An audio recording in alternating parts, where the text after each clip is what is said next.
ಈಸಲೋಡ್ hallelujah. ದೇವರ ನಾಮಕ್ಕೆ ಸ್ತೋತ್ರವಾಗಲಿ. ಪ್ರಾರ್ಥನೆ ಮಾಡಿಕೊಳ್ಳೋಣ. ಸರ್ವ ಸೃಷ್ಟಿಕರ್ತನಾದ ತಂದೆಯ ದೇವರೇ, ಮಗನ ದೇವರೇ, ಪರಿಶುದ್ಧಾತ್ಮನೇ, ನಿಮ್ಮ ನಾಮಕ್ಕೆ ಸ್ತೋತ್ರ ಸ್ವಾಮಿ. ಈ ದಿವಸವು ಈ ಸಮಯವು ಕೂಡ ನಿಮ್ಮಿಂದ ನೇಮಕವಾದಂಥ ದಿವಸ ಸಮಯವಾಗಿದೆ, ಅದಕ್ಕಾಗಿ ಸ್ತೋತ್ರ. ಈ ದಿವಸದ ಸಂದೇಶದ ಭಾಗವನ್ನು ಕೂಡ ಹೇರಳವಾಗಿ ಆಶೀರ್ವದಿಸಿ, ನಿಮ್ಮ ಪ್ರೀತಿ ಸಹಾಯ ಏನು ಮಾಡಲು ಸಾಧ್ಯವಿಲ್ಲ. ನಿಮ್ಮ ಪವಿತ್ರ ಆತ್ಮರ ಮೂಲಕ ನಡೆಸುವುದಕ್ಕಾಗಿ ಸ್ತೋತ್ರ. ಯೇಸುವಿನ ನಾಮದಲ್ಲಿ ಪ್ರಾರ್ಥಿಸಿದ್ದೇನೆ, ನಮ್ಮ ತಂದೆಯ ಆಮೆನ್. ಇದನ್ನು ಕೇಳುತ್ತಿರುವ ನನ್ನ ಸಹೋದರ ಸಹೋದರಿಯರೇ, ನಿಮಗೂ ನನ್ನ ಹೃದಯಪೂರ್ವಕವಾದಂಥ ನಮಸ್ಕಾರಗಳು. ಈ ದಿವಸವು ದೇವರು ನಿಮ್ಮನ್ನು ನಿಮ್ಮ ಮಕ್ಕಳನ್ನು ಕೂಡ ಹೇರಳವಾಗಿ ಎಲ್ಲ ರೀತಿಯಲ್ಲಿಯೂ ಆಶೀರ್ವದಿಸಲೆಂದು ಬೆಳಗಿನ ಜಾವದ ಪ್ರಾರ್ಥನೆಯಲ್ಲಿ ಪ್ರಾರ್ಥಿಸುವನಾಗಿದ್ದೇನೆ. ದೇವರ ನಾಮಕ್ಕೆ ಸ್ತೋತ್ರ. ಈ ದಿವಸದ ಸಂದೇಶದ ಭಾಗವು ಕೀರ್ತನೆಗಳು 11ನೇ ಅಧ್ಯಾಯ 3ರಿಂದ. ಕೀರ್ತನೆಗಳು 11:3. ಪಕ್ಷಿಗಳಂತೆ ನಿಮ್ಮ ಬೆಟ್ಟಗಳಿಗೆ ಓಡಿ ಹೋಗಿರಿ, ಆಧಾರಗಳೇ ಕೆಡವಲ್ಪಟ್ಟ ಮೇಲೆ ನೀತಿವಂತನ ಗತಿ ಏನಾದೀತು ಎಂದು ನನಗೆ ಹೇಳುವುದೇಕೆ? ದೇವರ ನಾಮಕ್ಕೆ ಸ್ತೋತ್ರವಾಗಲಿ. ದೇವರ ನಾಮಕ್ಕೆ ಸ್ತೋತ್ರವಾಗಲಿ. ಇದು ದಾವೀದರಸರು ಪ್ರಾರ್ಥನೆ ಮಾಡಿದಾಗ ದಾವೀದರಸರಿಗೆ ದೇವರು ಉತ್ತರ ಕೊಟ್ಟಂಥದ್ದಾಗಿದೆ.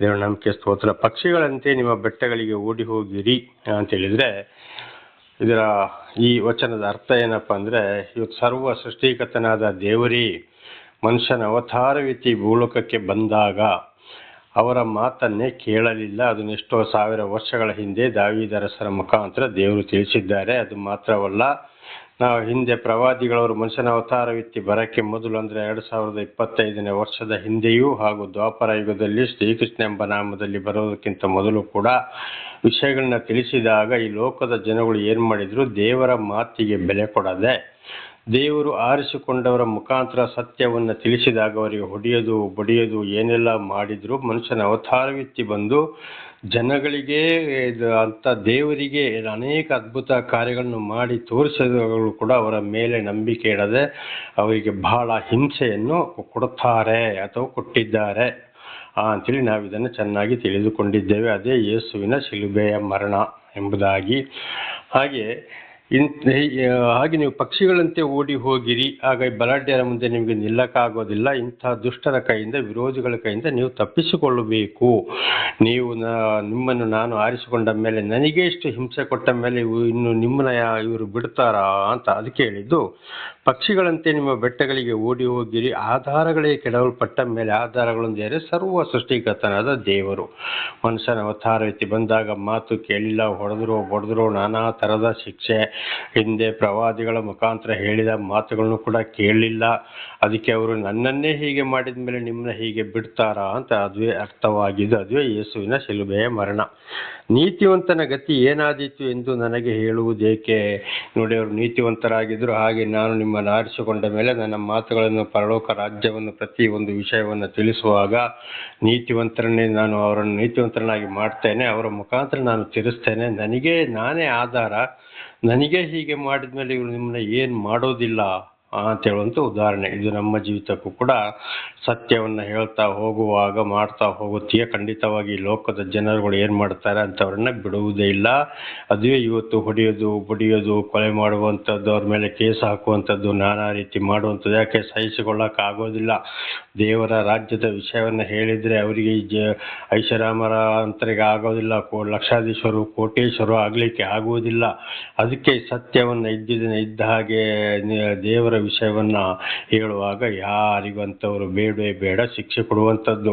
ಇವತ್ತು ದೇವರ ವಿಷಯವನ್ನು ಹೇಳಿಕೊಂಡು ನಾನಾ ಥರದ ವೇಷ ಹಾಕ್ಕೊಂಡು ನಾಟಕ ಮಾಡಿಕೊಂಡು ಈ ಕಡೆ ಪ್ರಾಪಂಚಿಕಕ್ಕೂ ಈ ಕಡೆ ದೇವರಿಗೂ ಈ ರೀತಿ ಸರಿಸಮನಾಗಿ ಹೋಗ್ತಾ ಇದ್ರೆ ಎಲ್ಲರೂ ಬಹಳ ಪ್ರೀತಿಯಲ್ಲಿರ್ತಾರೆ. ಅಂಥವ್ರನ್ನ ಹೊಗಳ್ತಾರೆ, ಮೇಲೆ ಎತ್ತಿ ಕಟ್ತಾರೆ. ಇದು ಇವತ್ತು ಕೂಡ ನಡೀತದೆ. ಆದ್ದರಿಂದ ದೇವರು ಆರಿಸಿಕೊಂಡವರು ಬಹಳ ಎಚ್ಚರವಾಗಿರಬೇಕು. ಖಂಡಿತ ಶಿಕ್ಷೆ ಬರ್ತದೆ. ಆದರೆ ಯಾವುದಕ್ಕೂ ಹೆದರದೆ ಬದರದೆ ತಗ್ಗದೆ ನ್ಯಾಯ ರೀತಿಯಲ್ಲಿ ನಾವು ನೆನ್ನೆವರೆಗೆ ತಿಳ್ಕೊಂಡ ಹಾಗೆ ಆ ರೀತಿಯಲ್ಲಿ ಉಪಾಯದಲ್ಲಿ ಮುಂದೆ ಸಾಗಬೇಕು. ಒಂದು ವೇಳೆ ಪ್ರಾಣ ಹೋಗುವುದಾದರೆ ಹೋಗಲಿ, ಅದು ದೇವರ ಚಿತ್ತ. ಅದಕ್ಕೆ ಪ್ರಕಟಣೆ ಗ್ರಂಥದಲ್ಲಿ ಬರೆಯಲ್ಪಟ್ಟಿದ್ದಾರೆ, ಸಾಯಬೇಕಾದರೂ ನಂಬಿಕಸ್ಥನಾಗಿರು ಅಂತ. ಹಾಗೆ ದೇವರು ಕೂಡ ಮನುಷ್ಯನ ಅವತಾರವೆತ್ತಿ ಬಂದಾಗ ತಂದೆಯ ದೇವರು ಹೇಳಿ ಕೆಲಸವನ್ನು ನೆರವೇರಿಸಲು ಬಂದೆ ಅಂತೇಳಿ ಅವರು ಪ್ರಾಣ ಬಿಟ್ಟರು. ಅನೇಕ ರೀತಿಯಲ್ಲಿ ದೇವರು ಆರಿಸಿಕೊಂಡ ಅವರಿಗೆ ಕೂಡ ಯಾವ ರೀತಿ ಕಷ್ಟ ಸಂಕಟ ದುಃಖಗಳು ಬಂದು ಅಂತೇಳಿ ನಾವು ನೋಡಿದ್ದೇವೆ. ಗೊತ್ತಾಗ್ತದೆ ಅಥವಾ ಅದನ್ನು ಕೇಳ್ತಾ ಇರ್ಬೋದು. ಆಲೋಚಿಸಿದರೆ ಭಾಳ ನಮಗೆ ಅದು ಕೂಡ ಗೊತ್ತಾಗ್ತದೆ. ಆ ರೀತಿಯಲ್ಲಿ ನಾವು ಮುಂದೆ ಸಾಗಬೇಕು. ಆದರೆ ನಮ್ಮ ಎಚ್ಚರ ನಮ್ಮಲ್ಲಿ ಇರಬೇಕು. ಒಂದು ವೇಳೆ ಶಿಕ್ಷೆ ಬರುವುದಾದರೆ ಬಂದು ಹೋಗಲಿ, ಅದು ದೇವರ ಇಚ್ಛೆ ಅಂತ ಅದರ ಅರ್ಥ. ಯಾವಾಗಲೂ ನಾವು ಎರಡು ದೋಣಿಗೆ ಕಾಲ ಹಾಕಬಾರ್ದು. ಈ ಕಡೆ ದೇವರು ಬೇಕು, ಈ ಕಡೆ ದೆವ್ವ ಬೇಕು, ಬದುಕೋದು ಯಾಕೆ, ಹಾಗೆ ಹೀಗೆ ನಾವು ಹೇಗೆ ಜೀವಿಸೋದು ಅಂತ. ಇದು ದೇವರ ರಾಜ್ಯಕ್ಕೆ ಜೀವಿಸುವಂಥದ್ದು ಅಲ್ಲವೇ ಅಲ್ಲ. ಅನೇಕ ಜನ ಈ ರೀತಿಯಲ್ಲಿ ಜೀವಿಸ್ತಾ ಇದ್ದಾರೆ, ಜನಗಳಿಂದ ಹೊಗಳಿಸಿಕೊಳ್ತಾ ಇದ್ದಾರೆ. ಇದು ನಮಗೆ ಆಗಬಾರದು. ಆ ರೀತಿ ವೇಷಗಳನ್ನ ಹಾಕ್ಕೊಂಡು ಅವರಿಗೆ ನಮಸ್ಕಾರ ಮಾಡಿಕೊಂಡು ಅವರಿಗೆ ಬಗ್ಗೆ ನಡ್ಕೊಂಡು ಅವರಿಗೆ ವಿಧೇಯರಾಕೊಂಡು ಎರಡು ರೀತಿಯಲ್ಲಿ ಇವತ್ತು ಅನೇಕ ಸಂಪಾದನೆಗಳಿಗೆ ಕೂಡ ಇದೇ ರೀತಿ ಇದ್ದಾರೆ. ಆದರೆ ಹಾಗೆ ನಾವು ಆಗಬಾರದು.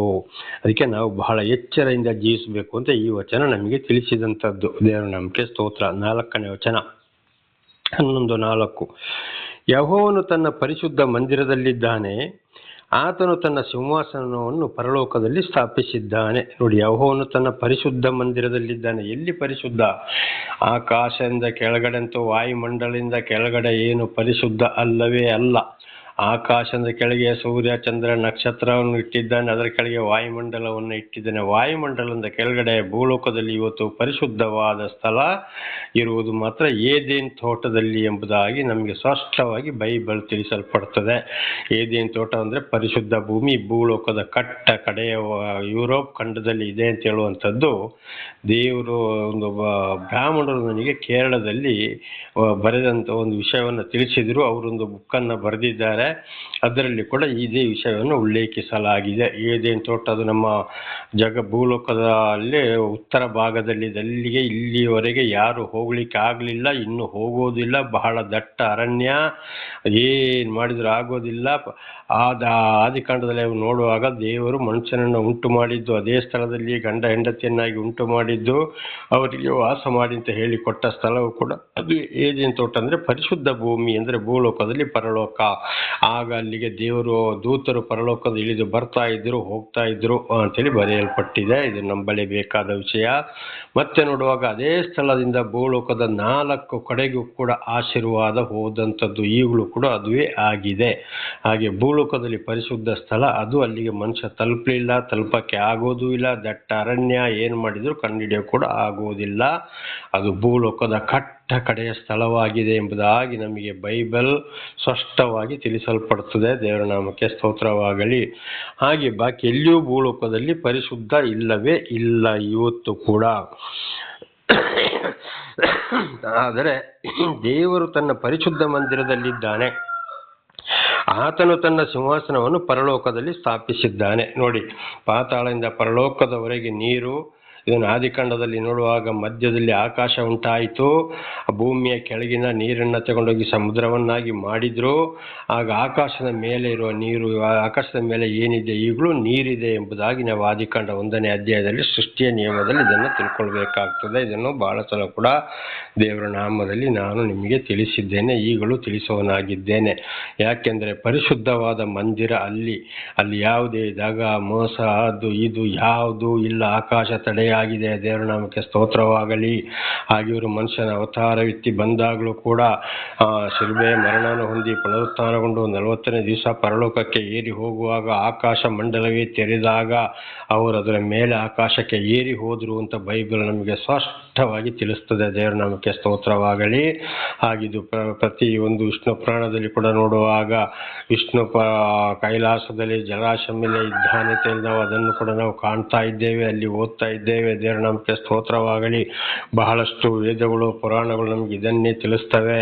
ಹಾಗೆ ಪರಲೋಕದಲ್ಲಿ ಸ್ಥಾಪಿಸಿದ್ದಾನೆ. ತಂದೆಯ ದೇವರು, ಮಗನ ದೇವರು, ಪರಿಶುದ್ಧಾತ್ಮನು, 3 ಜೀವಗಳು. ಆದರೆ ಈಗ ತಂದೆಯ ದೇವರು ಮತ್ತು ಅಂದರೆ ದೇವರೊಬ್ಬರೇ 3 ಶಕ್ತಿ ಅದು ನಮ್ಮ ಶರೀರದಲ್ಲಿ ಕೂಡ ಇದೆ. ಅದನ್ನು ನಾವು ಕಂಡುಹಿಡಿದುಕೊಳ್ಬೇಕಾದ್ರೆ ಬಹಳ ಸಮಯವಾಗಿದೆ. ಹಿಂದೆ ನಾನು ಅದನ್ನು ನಿಮಗೆ ತಿಳಿಸಿದ್ದೇನೆ.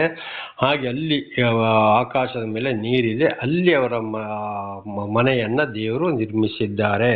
ಪರಿಶುದ್ಧ ಮಂದಿರ ಅದುವೇ. ಅಲ್ಲಿಂದ ಕೆಳಗಡೆ ಪ್ರತಿಯೊಬ್ಬರನ್ನ ವೀಕ್ಷಿಸಿ ನೋಡೋರಾಗಿದ್ದಾರೆ. ದೇವರ ನಂಬಿಕೆ ಸ್ತೋತ್ರವಾಗಲಿ. ಹಲ್ಲೆಲೂಯಾ.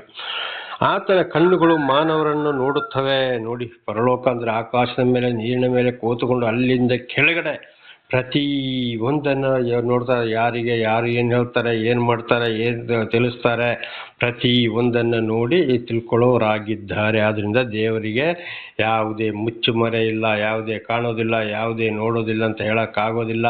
ಪ್ರತಿಯೊಬ್ಬರನ್ನ ಪರೀಕ್ಷೆ ಮಾಡ್ತಾ ಇದ್ದಾರೆ ದೇವರು. ಆತನು ಅವರನ್ನು ಬಹು ಸೂಕ್ಷ್ಮವಾಗಿ ಪರಿಶೋಧಿಸುತ್ತಾನೆ. ನೋಡಿ, ನೋಡುವುದಂದ್ರೆ ಹೇಗೆ ಸುಮ್ಮನೆ ನೋಡಿ ಕಣ್ಣು ತಿರುಗಿಸಿಕೊಳ್ಳೋದಲ್ಲ, ಬಹಳ ಸೂಕ್ಷ್ಮವಾಗಿ ನೋಡ್ತಾ ಇದ್ದಾನೆ. ಪ್ರತಿ ಒಂದನ್ನು ಪರೀಕ್ಷೆ ಮಾಡೋನಾಗಿದ್ದಾನೆ. ಈಗ ಮನುಷ್ಯರಾದ್ರೆ ಹಾಗೆಲ್ಲ ದೂರದಿಂದ ನೋಡೋದು, ಕಣ್ಣು ತಿರುಗಿಸಿಕೊಳ್ಳೋದು, ಹತ್ತಿರ ಬರುವಾಗ ತಲೆ ಕೆಳಗಡೆ ಹಾಕೋದು, ಅಡ್ಡ ಕಡೆ ಬಲದ ಕಣ್ಣಲ್ಲಿ ಎಡದ ಕಣ್ಣಲ್ಲಿ ಅಡ್ಡ ಕಡೆ ನೋಡ್ಕೊಳ್ಳೋದು, ನೋಡೋದ್ವರೆಗೆ ಆಗ್ಬಿಡೋದು, ಆಮೇಲೆ ತಿರುಗಿ ಹೋದಾಗ ಹಿಂದುಗಡೆಯಿಂದ ನೋಡುವಂಥದ್ದು, ಇದು ಮನುಷ್ಯರ ಬುದ್ಧಿಯಾಗಿದೆ. ಆದರೆ ದೇವರು ಆಕಾಶದ ಮೇಲೆ ಜಲರಾಶಿ ಮೇಲೆ ಕೂತುಕೊಂಡು ಸರ್ವ ಸೃಷ್ಟಿಕರ್ತನ ಪ್ರತಿಯೊಬ್ಬನು ನೋಡ್ತಾನೆ. ಅದು ಸೂಕ್ಷ್ಮವಾಗಿ. ನಾನು ಏನು ಹೇಳಿದ್ದೇನೆ, ಇವರು ಏನು ಮಾಡ್ತಾ ಇದ್ದಾರೆ, ಪ್ರತಿ ಒಂದನ್ನು ನೋಡೋವನಾಗಿದ್ದಾನೆ, ಅದಕ್ಕೆ ತೀರ್ಪು ಕೊಡೋರಾಗಿದ್ದಾರೆ. ಇದನ್ನು ನಮ್ಮ ಡಾಕ್ಟರ್ ರಾಜಕುಮಾರ್ ಅವರು ಕೂಡ ಒಂದು ಹಾಡು ಹಾಡಿದ್ದಾರೆ. ನಮ್ಮ ಶಿವ ಕೈಲಾಸ ಸೇರಿಕೊಂಡನು, ಕಾಣದಂತೆ ಮಾಯವಾದನು ಅಂತ. ದೇವರ ನಾಮಕ್ಕೆ ಸ್ತೋತ್ರವಾಗಲಿ. ಇದುವೇ ಯೇಸು. ಇಲ್ಲಿ ಏನಾಗ್ತದೆ, ಬೈಬಲ್ ನೋಡುವಾಗ ಯೇಸು ಪರಲೋಕಕ್ಕೆ ಏರಿ ಹೋದ್ರು, ಆಕಾಶ ಮಂಡಲವನ್ನು ದಾಟಿ ಹೋದ್ರು ಅಂತೇಳಿ ಇಲ್ಲಿ ನಾವು ಇದನ್ನು ಓದಿಕೊಳ್ಳಬಹುದು. ಬೈಬಲಲ್ಲಿ ಇಬ್ರಿಯರಿಗೆ ಬರೆದ ಪತ್ರ 4ನೇ ಅಧ್ಯಾಯ 14ನೇ ವಚನದಲ್ಲಿ ಇದು ಸ್ಪಷ್ಟವಾಗಿ ನಾವು ಓದಬಹುದಾಗಿದೆ. ಮತ್ತು ಇಲ್ಲಿ ಕೀರ್ತನೆಯಲ್ಲಿ ಕೂಡ ದಾವೀದರಸರು ಇದನ್ನೇ ತಿಳಿಸ್ತಾ ಇದ್ದಾರೆ. ಆದ್ದರಿಂದ ನಾವು ಈ ದೇವರ ಒಂದು ದೃಷ್ಟಿಯಿಂದ ಪ್ರತಿಯೊಂದನ್ನು ಬಹಳ ಸೂಕ್ಷ್ಮವಾಗಿ ನೋಡ್ತಾ ಇದ್ದಾರೆ.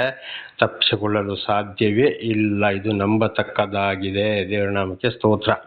5ನೇ ವಚನ, ಯೆಹೋವನು ನೀತಿವಂತರನ್ನು ಅನೀತಿವಂತರನ್ನು ಪರೀಕ್ಷಿಸುತ್ತಾನೆ. ನೋಡಿ, ಪ್ರತಿಯೊಬ್ಬರನ್ನು ಕೂಡ ನೀತಿವಂತರು ಅನೀತಿವಂತರು, ಯಾರು ನನ್ನ ಮಾತನ್ನು ಕೇಳಿ ಪರಿಶುದ್ಧರಾಗ್ತಾರೋ, ನನ್ನ ಕಡೆಗೆ ನಡ್ತಾರೋ, ಯಾರು ಒಳ್ಳೆಯವರು ಕೆಟ್ಟವರು ಅಂತೇಳಿ ಪ್ರತಿಯೊಬ್ಬರನ್ನು ಕೂಡ ಪರೀಕ್ಷೆ ಮಾಡೋನಾಗಿದ್ದಾನೆ. ಆ ಪರಲೋಕದಲ್ಲಿ ಕೂತುಕೊಂಡು ಸರ್ವ ಸೃಷ್ಟಿಕರ್ತನಾದ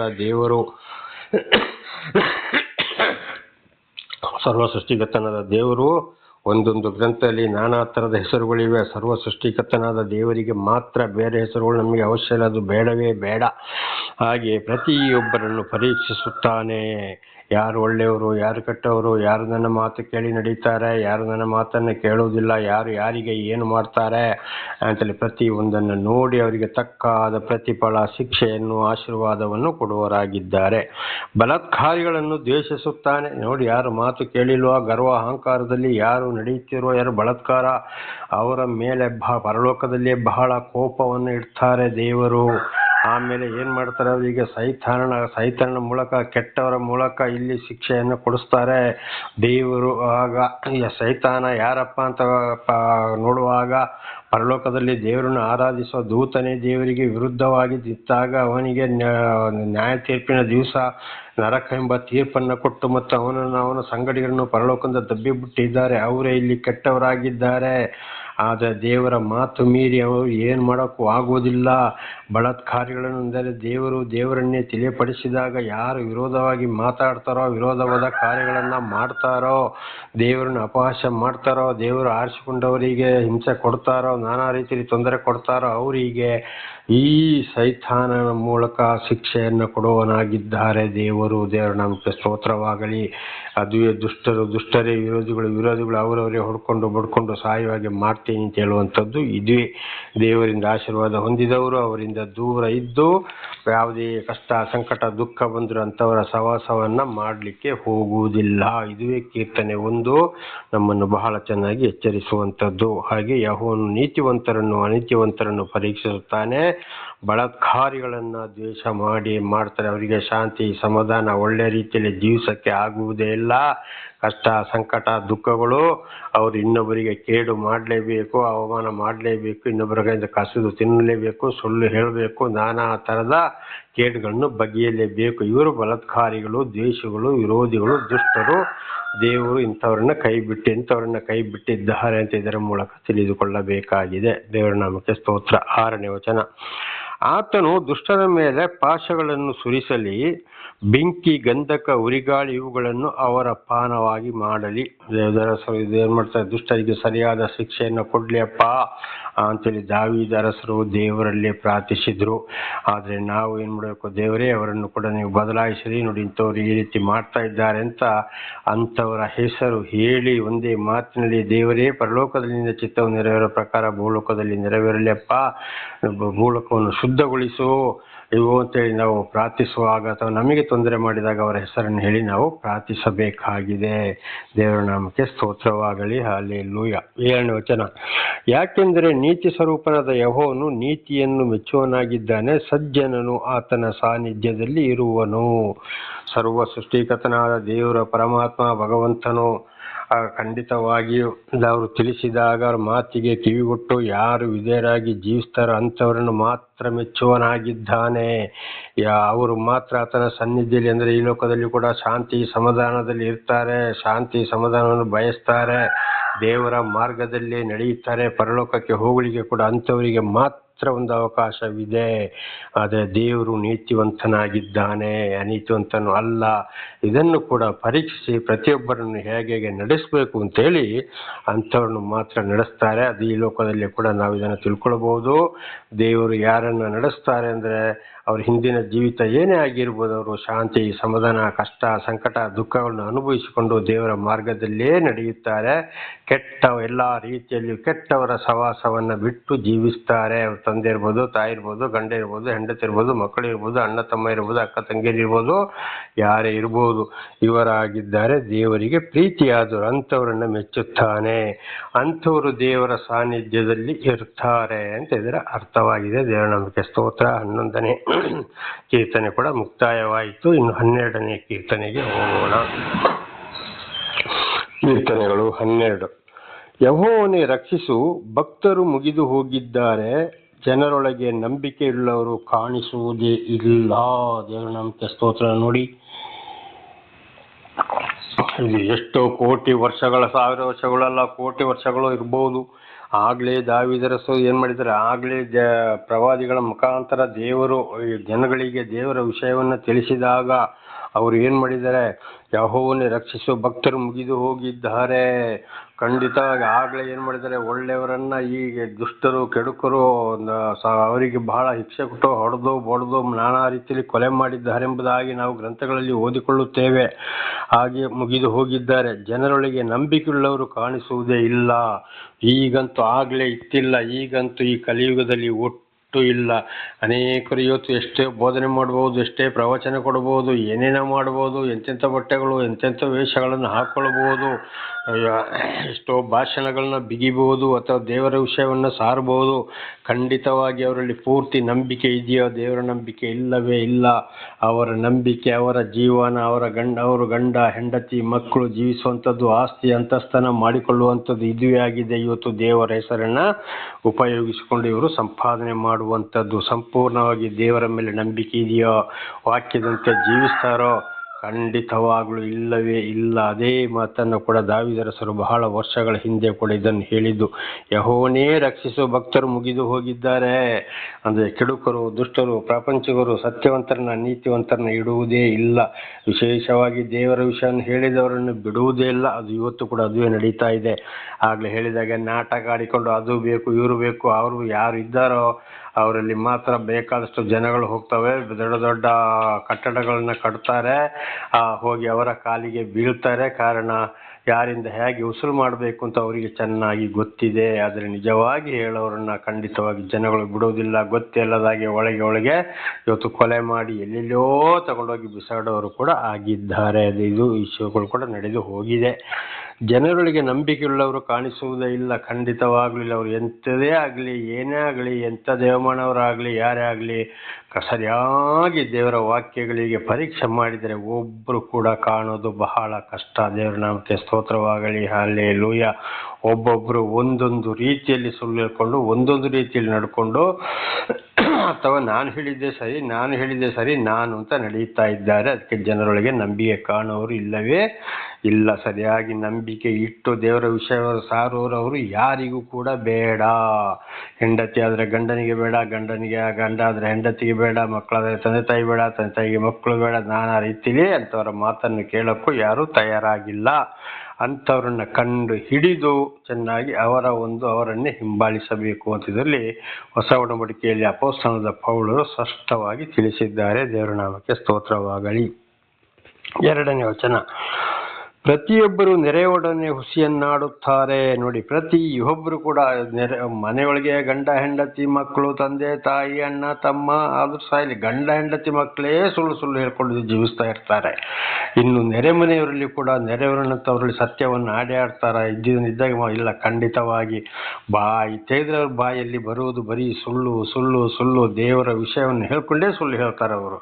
ಯಾಕೆಂದ್ರೆ ಹಣ ಸಂಪಾದನೆಗೋಸ್ಕರ, ಬದುಕಲಿಕ್ಕೋಸ್ಕರ. ಹಾಗೆ ಸುಳ್ಳು ಹೇಳೋದು ನಮಗೆ ಗ್ರಂಥಸಾರದಲ್ಲಿ ಬೈಬಲ್ ತಿಳಿಸ್ತದೆ. ದುಷ್ಟ ಶಕ್ತಿಯ ಸವಾಸಗಳು. ಯಾರು ಈ ಸುಳ್ಳು ಹೇಳ್ಕೊಂಡು ಹಣ ಸಂಪಾದನೆಗೋ ದೇವರ ವಿಷಯವನ್ನು ಹೇಳ್ಕೊಂಡು ಅಥವಾ ನಾನಾ ರೀತಿಯಲ್ಲಿ ಸುಳ್ಳಿಯಲ್ಲಿ ವಂಚನೆ ಮಾಡ್ತಾರೋ ಇವರಲ್ಲಿ ಇರುವುದು ಯಾರ ದುಷ್ಟ ಸೈತಾನ್ ಅಂದರೆ ದೆವ್ವವಾಗಿದ್ದಾನೆ. ದೇವರು ಯಾರನ್ನ ತಳ್ಳಿಬಿಟ್ಟಿದ್ದಾರೆ ಅವರ ಕೆಲಸ ಅಂತೇಳಿ ಇದೇ ಆಗಿ ಹೋಗಿದೆ. ಹಾಗೆ ಇವತ್ತು ಪ್ರತಿಯೊಬ್ಬರು ನೆರೆಯವರೊಡನೆ ಹುಸಿಯನ್ನು ಆಡುತ್ತಾರೆ. ಮನೆಯೊಳಗೆ ಹೀಗಿದೆ. ಅಕ್ಕಪಕ್ಕದ ಮನೆಯವರನ್ನು ಕೂಡ ಅವರು ಕೂಡ ನೆರೆ ಮನೆಯವರೊಡನೆ ಏನು ಮಾಡ್ತಾರೆ, ಒಂದಲ್ಲ ಒಂದು ರೀತಿಯಲ್ಲಿ ಸುಳ್ಳು ದಾಗ ಮೋಸ ನಡೆಯುತ್ತದೆ. ಆಗ ಇವರು ಎಷ್ಟೇ ಪ್ರಾರ್ಥನೆ ಮಾಡಲಿ, ಎಷ್ಟೇ ದೇವರ ವಿಷಯ ಮಾಡಲಿ, ಎಷ್ಟೇ ಬೋಧನೆ ಕೇಳಲಿ, ಆಗ ಇವರಲ್ಲಿ ನಂಬಿಕೆ ಇದೆಯೋ ಇಲ್ಲವೇ ಇಲ್ಲ. ಅದಕ್ಕೆ ದಾವೀದರಸರು 12:1 ಹೇಳಿದ್ದು, ಜನರೊಳಗೆ ನಂಬಿಕೆ ಉಳ್ಳವರು ಕಾಣುವುದೇ ಇಲ್ಲ. ದೇವರ ನಾಮಕ್ಕೆ ಸ್ತೋತ್ರವಾಗಲಿ. ಹಲ್ಲೆಲೂಯಾ. ಅವರು ವಂಚನೆಯ ತುಟಿಗಳಿಗಿಂತ ಹೊರಗೊಂದು ಒಳಗೊಂದು ಮಾತನಾಡುತ್ತಾರೆ. ನೋಡಿ, ವಂಚನೆ ಮನುಷ್ಯರನ್ನು ಕಾಣುವಾಗ ಒಂದು, ಕಾಣದಿರುವಾಗ ಒಂದು, ಅವರ ಎದುರು ಒಂದು, ಇವರ ಎದುರು ಒಂದು, ಈ ರೀತಿ ಮಾತನಾಡುವವರಾಗಿದ್ದಾರೆ.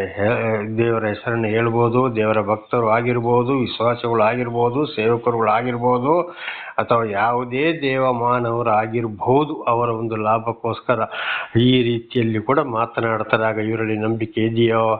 ಇದ್ದಾಗ ಎದುರೆದುರು ಮಾತನಾಡ್ತಾರೋ? ಇಲ್ಲವೇ ಇಲ್ಲ. ಖಂಡಿತವಾಗಿ ದೇವರ ಭಕ್ತರು ವಿಶ್ವಾಸಿಗಳು ಇಂಥವರು ಅಲ್ಲ ಅಂತ ಅದರ ಮೂಲಕ ಅವರನ್ನು ಕಂಡುಹಿಡಿಯಬೇಕಾಗಿದೆ. ದೇವರ ನಾಮಕ್ಕೆ ಸ್ತೋತ್ರ. 3ನೇ ವಚನ 12:3, ಯೆಹೋವನು ವಂಚನೆಯ ತುಟಿಗಳನ್ನು ಬಡಾಯಿ ನಾಲಿಗೆಯನ್ನು ಕಡಿದು ಬಿಡಲಿ. ದೇವರ ನಾಮಕ್ಕೆ ಸ್ತೋತ್ರ. ನೋಡಿ, ಈ ರೀತಿ ದಗ, ಮೋಸ, ಅನ್ಯಾಯ, ಸುಳ್ಳು, ಅಲ್ಲೊಂದು ಇಲ್ಲೊಂದು, ಎದುರೊಂದು ಹಿಂದೆಂದು ಮಾತನಾಡುವವರನ್ನು ಮತ್ತೆ ನಾನೇ ಅಂತೇಳಿ ಯಾರು ಅವ್ರ ಕೈಯಲ್ಲಿ ಏನು ಆಗದಿದ್ದರು ನಾನು ಹಾಗೆ ಮಾಡ್ತೇನೆ, ಹೀಗೆ ಮಾಡ್ತೇನೆ, ಹಾಗೆ ಮಾಡಿದೆ, ಹೀಗೆ ಮಾಡಿದೆ ಅಂತೇಳಿ ಯಾರು ಅವರನ್ನು ಅವರೇ ಹೆಚ್ಚಿಸಿ ಮಾತಾಡ್ತಾರೋ ಇಂಥವರನ್ನ ತಗ್ಗಿಸಿ ಬಿಡಲಿ ಅಂತ ದಾವೀದರಸರು ಹೇಳುತ್ತಾರೆ. ಇದು ಮತ್ತಾಯ 23ನೇ ಅಧ್ಯಾಯ 12ನೇ ವಚನದಲ್ಲಿ ಕೂಡ ನೋಡುವಾಗ ಏರಿದವರನ್ನ ತಗ್ಗಿಸಲ್ಪಡುವುದು, ತಗ್ಗಿದವರನ್ನ ಏರಿಸಲ್ಪಡುವುದು ಎಂಬುದಾಗಿ ಯೇಸುಸ್ವಾಮಿ ಮತ್ತಾಯನ ಮೂಲಕ ಹೇಳಿದ್ದಾರೆ. ಈ ಮಾತುಗಳನ್ನ ಅದೇ ಮಾತನ್ನ ದಾವೀದರಸರು ಕೀರ್ತನೆ 12:3ನೇ ವಚನದಲ್ಲಿ ಕೂಡ ಇದನ್ನ ಅದೇ ಹೇಳಿದ್ದು.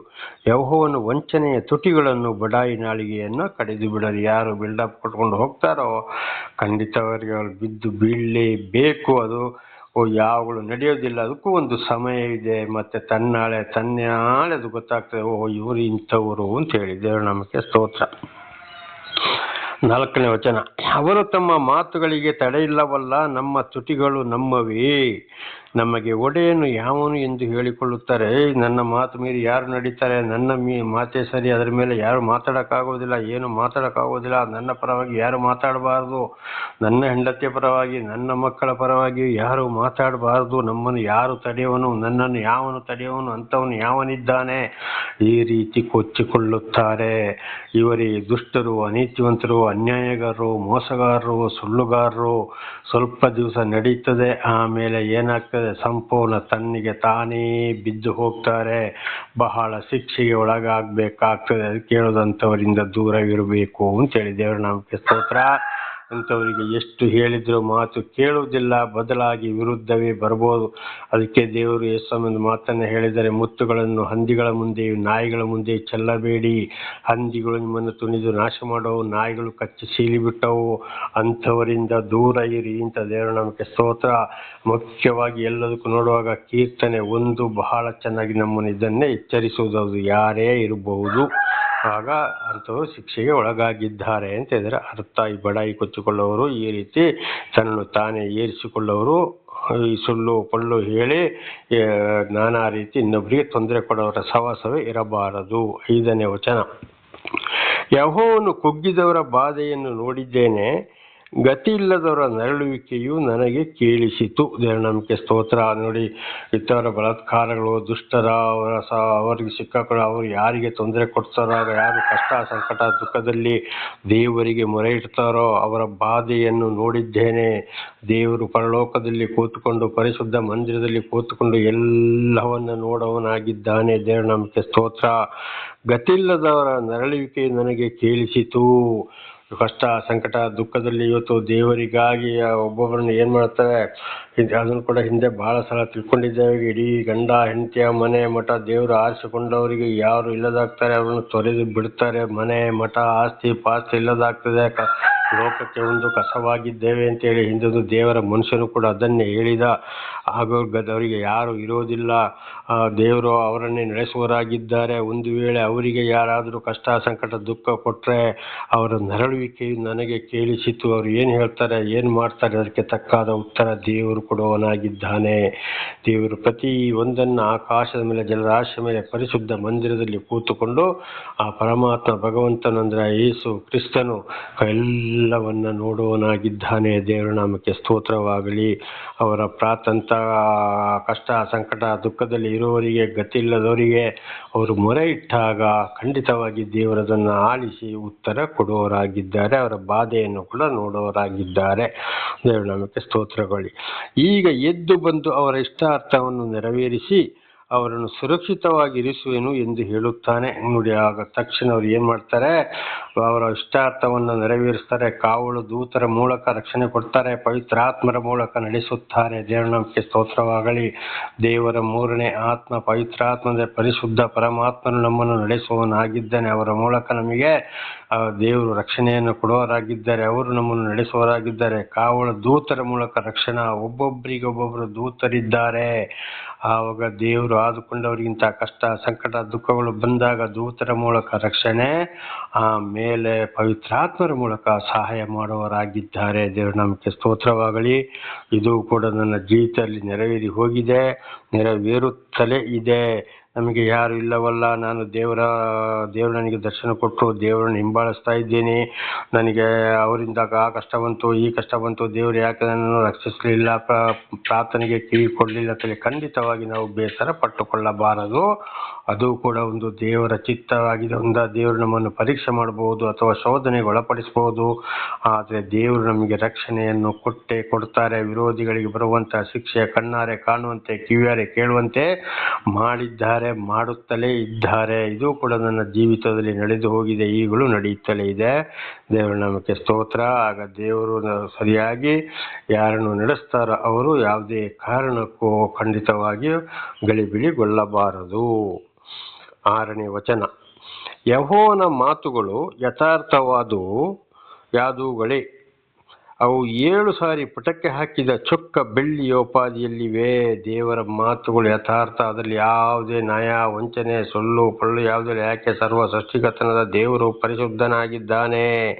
ಅದು 7 ಸಾರಿ ಪುಟಕ್ಕೆ ಹಾಕಿದ ಚೊಕ್ಕ ಬೆಳ್ಳಿಯೋಪಾದಿಯಲ್ಲಿದೆ. ಇವತ್ತು ಉದಾಹರಣೆಗೆ ಇವತ್ತು ಬಂಗಾರವು ಏನಾಗ್ತದೆ, ಅಲ್ಲಿ ಅದು ಪರಿಶುದ್ಧ ಇರೋದಿಲ್ಲ, ಕಲ್ಲಿನ ರೂಪದಲ್ಲಿ ಸಿಗ್ತದೆ. ಅದನ್ನು ಎಷ್ಟೋ 1000 ಸೆಂಟಿಗ್ರೇಡ್ ಕರೆಂಟಲ್ಲಿ ಬೇಯಿಸಿ ಶರೀರದಲ್ಲಿರೋ ಧೂಳನ್ನೆಲ್ಲ ತೆಗೆದ ಮೇಲೆ ಬಂಗಾರ, ಸ್ವಚ್ಛ ಬಂಗಾರ ಬರ್ತದೆ. ಹಾಗೆ ಈತ ಸ್ವಚ್ಛ ಬಂಗಾರಗಿಂತಲೂ ಹೆಚ್ಚಿನ ಸ್ವಚ್ಛವಾಗಿದೆ ದೇವರ ಮಾತು. ದೇವರು ಎಂದಿಗೂ ಮಾತು ತಪ್ಪವರಲ್ಲ, ಅವರು ಪರಿಶುದ್ಧ ದೇವರು. ಹಾಗೆ 6 ದಿವಸದಲ್ಲಿ ಸರ್ವವನ್ನ ಒಂದೊಂದು ಮಾತಿನಲ್ಲೇ ಸೃಷ್ಟಿ ಮಾಡಿದ್ರು. ಆಕಾಶವನ್ನು ನಿಲ್ಲಿಸಿದ್ರು, ಸೂರ್ಯ ಚಂದ್ರ ನಕ್ಷತ್ರಗಳಲ್ಲಿ ನಿಲ್ಲಿಸಿದ್ರು, ವಾಯುಮಂಡಲದಲ್ಲಿ ಗಾಳಿಯಲ್ಲಿ ಭೂಲೋಕದ ಕಟ್ಟ ಕಡೆಯಿಂದ ಮೋಡಗಳನ್ನ ತಗೊಂಡು ಬಂದು ಎಲ್ಲಿಗೆ ಮಳೆ ಸುರಿಸ್ಬೇಕು ಅಲ್ಲಿಗೆ ಮಳೆ ಸುರಿಸ್ತಾರೆ. ಭೂಮಿಯ ಮೇಲಿದ್ದ ನೀರನ್ನು ಸರ್ವವನ್ನ ತೆಗೆದುಕೊಂಡೋಗಿ ಸಮುದ್ರವನ್ನಾಗಿ ಮಾಡಿದ್ರು. ಭೂಮಿಯ ಮೇಲೆ ಎಲ್ಲ ಕೃಷಿಗಳನ್ನು, ಪ್ರಾಣಿಗಳನ್ನು, ಮನುಷ್ಯರನ್ನು ಉಂಟು ಮಾಡಿದ್ರು. ಮನುಷ್ಯರಿಗೆ ಬೇಕಾಗಿದ್ದು ಎಲ್ಲವನ್ನ ಇಟ್ಟರು. ಭೂಮಿಯ ಕೆಳಗಡೆ ಕೂಡ ನೀರು, ಬೆಳ್ಳಿ, ಬಂಗಾರ, ಕಬ್ಬಿಣ, ಉಪ್ಪು, ತಾಮ್ರ ಏನೇನು ಬೇಕು ಎಲ್ಲವನ್ನ ಭೂಮಿಯೊಳಗಡೆ ಇಟ್ಟರು. ಆಕಾಶವನ್ನಿಟ್ಟು ಒಂದು ಕಂಬವಾದದಕ್ಕೆ ಸಪೋರ್ಟ್ ಇದೆಯಾ? ಇಲ್ಲ. ಅಲ್ಲಿ ದೇವರು ಗುಡುಗೋನಾಗಿದ್ದಾನೆ. ಗುಡುಗು ಅದು ದೇವರ ಮಾತಾಗಿದೆ. ಅದರ ಮೇಲೆ ನೀರು, ಅಲ್ಲಿ ದೇವರ ಸಿಂಹಾಸನ ಅಂತ ನಾವು ಹಿಂದಿನ ಕೀರ್ತನೆಯಲ್ಲಿ ತಿಳಿದುಕೊಂಡಿದ್ದೇವೆ. ಅವರು ಯಥಾರ್ಥವಾದ್ದರಿಂದ, ಪರಿಶುದ್ಧವಾದ್ದರಿಂದ ಇದೆಲ್ಲ ಸಾಧ್ಯವಾಯಿತು. ಹಾಗೆ ಯೆಹೋವನ ಮಾತುಗಳು ಯಥಾರ್ಥವಾದವುಗಳೇ. ಯೆಹೋವ ಅಂದರೆ ಪರಮಾತ್ಮ ಅಂತ ಇದರ ಅರ್ಥ. ಪರಮಾತ್ಮ, ಭಗವಂತ, ಸರ್ವೇಶ್ವರ, ಪರಮೇಶ್ವರ, ಶ್ರೀಕೃಷ್ಣ ಪರಮಾತ್ಮ, ಶ್ರೀನಿವಾಸ, ಶ್ರೀಮನ್ನಾರಾಯಣ ಹಾಗೂ ಅಲ್ಲಾಹ್ ಅಕ್ಬರ್ ಅಂತ ಅವರು ಎಲ್ಲರೂ ದೇವರು ಒಬ್ಬರೇ ಆಗಿದ್ದಾರೆ. ಇದನ್ನು ಬಹಳ ಸಲ ತಿಳಿದುಕೊಂಡಿದ್ದೇವೆ. ದೇವರ ನಾಮಕ್ಕೆ ಸ್ತೋತ್ರ. ಹಾಗೆ ಬಹಳ ಶುದ್ಧವಾದ ಮಾತು, ಯಥಾರ್ಥವಾದ ಮಾತುಗಳು. ಹಾಗೆ ದೇವರು ಕೊಟ್ಟಂತ ಮಾತನ್ನ ಅಥವಾ ಕೊಡುತ್ತಿರುವ ಮಾತನ್ನು ಖಂಡಿತವಾಗಿ ತಪ್ಪುವವರಲ್ಲ, ಹೇಳಿದ್ದನ್ನು ನೆರವೇರಿಸುವವರೇ ಆಗಿದ್ದಾರೆ. ಅದೇ ನೋಡಿ, ಇವತ್ತು ಮಹಾಭಾರತದಲ್ಲಿ, ಕುರಾನಲ್ಲಿ, ಬೈಬಲಲ್ಲಿ ಈಗಿರುವಂಥದ್ದು ಕೂಡ ನಡೀತಲೇ ಇದೆ. ಒಂದೊಂದು ಮನೆಯಲ್ಲಿ ಕೂಡ ವಿರೋಧಿಗಳನ್ನು ಬೇರೆ ದೇವರ ಬಗ್ಗೆ ದರ್ಶನ ಕೊಟ್ಟಾಗ ಆ ಮನೆಯಲ್ಲಿ ಸತ್ಯವಂತರನ್ನ ಬೇರೆ, ಅನೀತಿವಂತರನ್ನ ಬೇರೆ, ಗಂಡ ಹೆಂಡತಿ ಇರ್ಬೋದು, ಯಾರೇ ಇರ್ಬೋದು, ಬೇರೆ ಬೇರೆ ವಿಂಗಡಿಸಿ ಬಿಡ್ತಾರೆ. ಅದು ಕೂಡ ಬರೆಯಲ್ಪಟ್ಟಿದೆ. ರಾಜ್ಯಕ್ಕೆ ರಾಜ್ಯ, ರಾಷ್ಟ್ರಕ್ಕೆ ರಾಷ್ಟ್ರಗಳು ನಡೀತವೆ. ಯುದ್ಧಗಳು, ಏಳು ಕಾಳಗಳು ಮೊಳಗು ನೋಡಿ ಈಗಾಗಲೇ ಪ್ರಾರಂಭವಾಗಿದೆ, ನಡೆಯುತ್ತಲೇ ಇದೆ. ಅನೇಕ ರೀತಿಯಲ್ಲಿ ಈಗ ನಡೀತಿರುವ ವಿಷಯಗಳು ಏನೇನಿವೆಯೋ ಎಲ್ಲ ಮಹಾಭಾರತದಲ್ಲಿಯೂ, ಭಗವದ್ಗೀತೆಯಲ್ಲಿಯೂ, ಬೈಬಲಲ್ಲಿಯೂ, ಕುರಾನಲ್ಲಿಯೂ ಕೂಡ ಬರೆದಂಥ ವಿಷಯಗಳಾಗಿವೆ. ಇದನ್ನು ತಿಳಿದುಕೊಳ್ಳಬೇಕಾದ್ರೆ ದೇವರು ಸರಿಯಾದ ಜ್ಞಾನವನ್ನು ಯಾರಿಗೆ ಕೊಟ್ಟಿದ್ದಾರೋ ಅವರ ಬಾಯಿಯಲ್ಲಿ ಮಾತ್ರ ಸರಿಯಾದ ಮಾತುಗಳು ಬರಬಹುದು, ಇಲ್ಲದ್ರೆ ಬರಲು ಸಾಧ್ಯವೇ ಇಲ್ಲ. ಆದ್ದರಿಂದ ದೇವರ ಮಾತು ಎಂದಿಗೂ ತಪ್ಪುವುದಿಲ್ಲ. ದೇವರ ನಾಮಕ್ಕೆ ಸ್ತೋತ್ರ. 7ನೇ ವಚನ. ಯೆಹೋವನೇ ದುಷ್ಟತ್ವಕ್ಕೆ ಆಳಿಕೆ ಬಂದು ಎಲ್ಲೆಲ್ಲೂ ನೀಚರೇ ತುಂಬಿಕೊಂಡಿದ್ದರು. ನೋಡಿ, ಇದು ಕಲಿಯುಗ, ದುಷ್ಟತನ ಯುಗ. ಎಲ್ಲೆಲ್ಲಿಯೂ ನೀಚರೇ ತುಂಬಿಕೊಂಡಿದ್ದಾರೆ. ಒಳ್ಳೆಯವರು, ನೀತಿವಂತರು, ಪರಿಶುದ್ಧರಂತೂ ಕಾಣುವುದಿಲ್ಲ.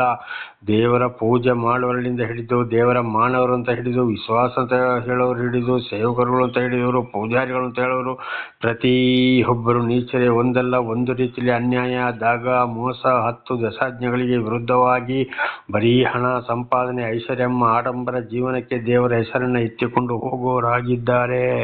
ಅದಕ್ಕೆ ದಾವೀದರಸರು ಹೇಳಿದರು, ಯೆಹೋವನೇ ಅಂದರೆ ದೇವರೇ ದುಷ್ಟತ್ವಕ್ಕೆ ಆಳಿಕೆ ಬಂದು ಎಲ್ಲೆಲ್ಲೂ ನೀಚರೇ ತುಂಬಿಕೊಂಡಿದ್ದಾರೆ. ಈಗ ರಾಜಕಾರಣಿಗಳು ಕೂಡ ಎಲ್ಲಿ ರಾಜಕಾರಣ ದೇವರಿಂದಲೇ ಬಂತು, ಬರೀ ದುಷ್ಟರೇ ತುಂಬಿ ಹೋಗಿದ್ದಾರೆ. ದುಷ್ಟ ಆಡಳಿತವಿದೆ. ಅವರವರಿಗೆ ಸಂಪಾದನೆ, ಅವರ ಸಂಸಾರ ಕುಟುಂಬಕ್ಕೆ ಸಂಪಾದನೆ ಮಾಡುವಂಥದ್ದು. ಎಲ್ಲೆಲ್ಲಿ ನೋಡಿದ್ರು ನೀಚರೇ. ಆಗ ನಾವು ಇವರ ಕೈಯಲ್ಲಿ ಈ ಲೋಕದ ಲಾಭಗಳಿಗಾಗಿ ಸಿಕ್ಕಿ ಹಾಕಿಕೊಳ್ಳಬಾರದು. ದೇವರು ದರ್ಶನ ಕೊಟ್ಟ ಮೇಲೆ ದೇವರ ಮಾತಿಗೆ ವಿಧೇಯರಾಗಿ ನಾವು ಜೀವಿಸಬೇಕು. ಅದು ಬಡತನವಿರಲಿ, ಯಾವುದೇ ಇರಲಿ, ಅದರಲ್ಲಿ ನಾವು ದೇವರನ್ನ ಕಾಣಬೇಕು. ಅದೇ ನಮಗೆ ಸ್ತೋತ್ರ. ಇಂಥವರ ಹಿಂದೆ ಯಾವಾಗಲೂ ನಾವು ಹೋಗಬಾರದು. ಕೀರ್ತನೆ 1 ಬಹಳ ಚೆನ್ನಾಗಿ ಅಳವಡಿಸಿಕೊಳ್ಳಬೇಕು. ಇದು ನಾಳೆಗೂ ಮುಂದುವರಿಯುತ್ತದೆ. ಪ್ರಾರ್ಥನೆ ಮಾಡಿಕೊಳ್ಳೋಣ. ಸರ್ವ ಸೃಷ್ಟಿಕರ್ತನಾದ ತಂದೆಯ ದೇವರೇ, ಮಗನ ದೇವರೇ, ಪರಿಶುದ್ಧಾತ್ಮನೇ, ನಿಮ್ಮ ನಾಮಕ್ಕೆ ಸ್ತೋತ್ರ. ಸ್ವಾಮಿ, ಇವತ್ತಿನ ಈ ಒಂದು ಸಂದೇಶವನ್ನು ನನ್ನ ಸಹೋದರ ಸಹೋದರಿಗೆ ನೀವು ಬಿಡಿಯಾಗಿ ತಿಳಿಸಿದ್ದಕ್ಕಾಗಿ ನಿಮಗೆ ಸ್ತೋತ್ರ. ಅವರು ಇದನ್ನೆಲ್ಲ ಚೆನ್ನಾಗಿ ಕೇಳಿ ಅರ್ಥ ಮಾಡಿಕೊಂಡು ನಿಮ್ಮನ್ನು ಹಿಂಬಾಲಿಸಲು ಬೇಕಾದಂಥ ಶಾಂತಿ, ಸಮಾಧಾನ, ಆರೋಗ್ಯ, ವಿಶೇಷವಾದ ಜ್ಞಾನವನ್ನು ಕೊಟ್ಟು ಅನುಗ್ರಹಿಸಿರಿ ಸ್ವಾಮಿ. ಒಂದು ವೇಳೆ ತಪ್ಪಿ ಹೋಗಿದ್ದರೂ ಸರಿ ಮಾರ್ಗಕ್ಕೆ ತರಿ. ಪಾಪ ಪರಿಹಾರ, ರಕ್ಷಣೆ ಎಲ್ಲವೂ ನಿಮ್ಮಿಂದಲೇ. ನಿಮ್ಮ ಕಾವಲು ದೂತರ ಮೂಲಕ ಅವರಿಗೆ ರಕ್ಷಣೆ ಕೊಡಿ. ಪವಿತ್ರ ಆತ್ಮನ ಮೂಲಕ ನಡೆಸೋದಕ್ಕಾಗಿ ನಿಮಗೆ ಸ್ತೋತ್ರ. ಅವರ ಮಕ್ಕಳಿಗೆ ವಿಶೇಷವಾದ ಜ್ಞಾನವನ್ನು ಕೊಟ್ಟು ಅವರೆಲ್ಲರೂ ಇತರರಿಗೆ ನಿಮ್ಮ ಚಿತ್ತಾನುಸಾರ ಸಾಕ್ಷಿಗಳಾಗುವಂತೆ ಮಾರ್ಪಡಿಸಿರಿ. ಹಾಗೆ ಮಾಡುವುದಕ್ಕಾಗಿ ಸ್ತೋತ್ರ. ನಿಮ್ಮೆಲ್ಲ ಉಪಕಾರಗಳಿಗಾಗಿ ಕೃತಜ್ಞತಾ ವಂದನೆಗಳು. ಯೇಸುವಿನ ನಾಮದಲ್ಲಿ ಪ್ರಾರ್ಥಿಸಿದ್ದೇನೆ ನಮ್ಮ ತಂದೆ, ಆಮೇನ್. ಇದನ್ನು ಕೇಳುತ್ತಿರುವ ನನ್ನ ಸಹೋದರ ಸಹೋದರಿ, ನಿಮಗೂ ನನ್ನ ಹೃದಯಪೂರ್ವಕವಾದಂಥ ಧನ್ಯವಾದಗಳು. ದೇವರು ನಿಮ್ಮನ್ನು ನಿಮ್ಮ ಮಕ್ಕಳನ್ನು ಎಲ್ಲ ರೀತಿಯಲ್ಲಿ ಹೇರಳವಾಗಿ